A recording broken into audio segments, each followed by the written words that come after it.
我是廖宝珠，我是做车窗帘的，我是长年累月的都一直在咳嗽。我为什么会选择自然疗法呢？是因为我看了很多的中西医都不能够根治，所以呢，就是无意中认识了这个自然排毒疗法，所以说我们就带着不妨试试看的心态来试试看。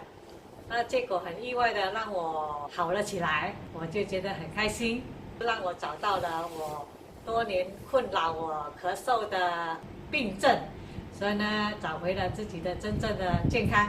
我会把这个自然排毒疗法呢来介绍给我的亲戚朋友还有家人认识，让更多的人来认识这个自然排毒的疗法。现在呢，我就觉得非常的开心。